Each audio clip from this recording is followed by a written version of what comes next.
Littlefinger is still trying to play the Stark sisters against one another, and on the surface it looks like it's working, but I honestly think that it's just too easy.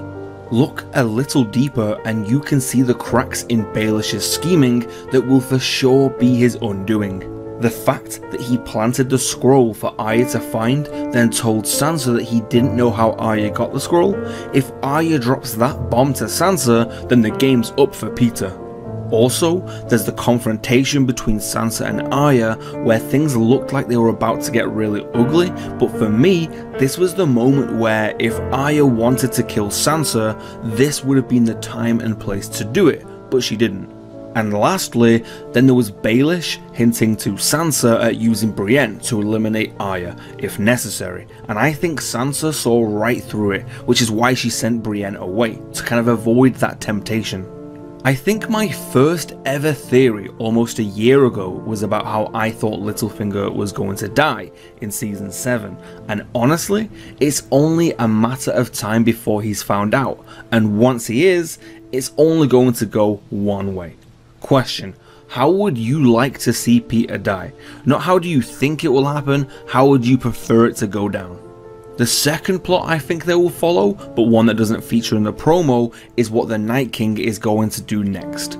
I feel like it would be a huge letdown if they don't show us how the Night King actually gets past the wall this season. They literally have the most perfect cliffhanger to leave us on. So, we now know that he has this undead dragon, and already there is a huge debate as to whether it's a white or a white walker. All I know is that I'm praying we get to properly see it in the next episode. One thing I'm going to be looking out for is whether they change the wall in the opening credits of the finale and show us maybe a gap in the wall, or if it's just completely destroyed.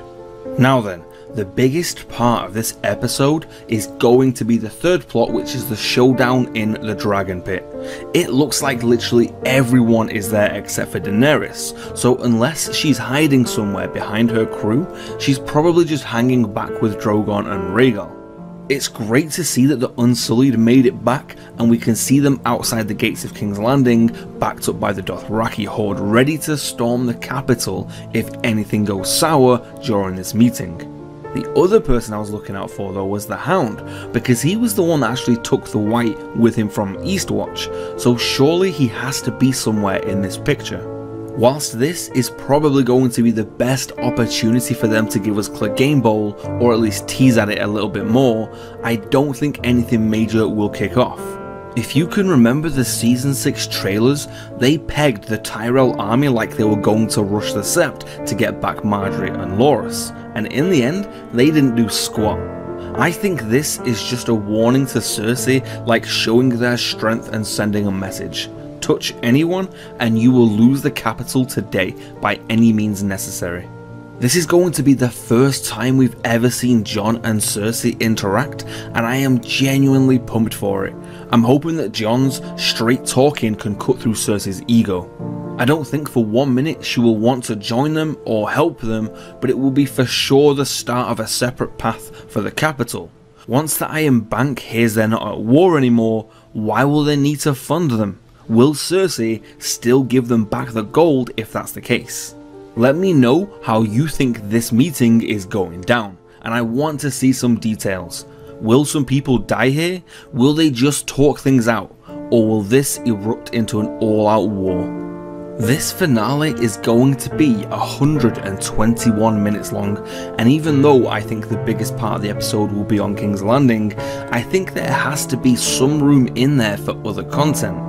They've been teasing plenty enough about Jon's lineage this season, but please, for the love of God, I hope they throw some visions in the mix. Or at least give us some information about the Night King and the White Walkers. 7 episodes to go until this entire thing is over. Sooner or later, they have to reveal more about them. The last shot I want to talk about is this one of Theon almost collapsing to the ground on the beachfront. For me, I think this is him either just getting to the shore at King's Landing or returning to Dragonstone following the meeting, and something has rocked him.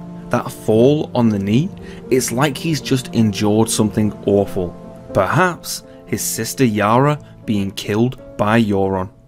Alright guys, let me know what it is that you're looking forward to the most in the finale, what is it you're hoping for, and how do you think the season is going to end? 7 blessings to you all, and I'll see you guys later.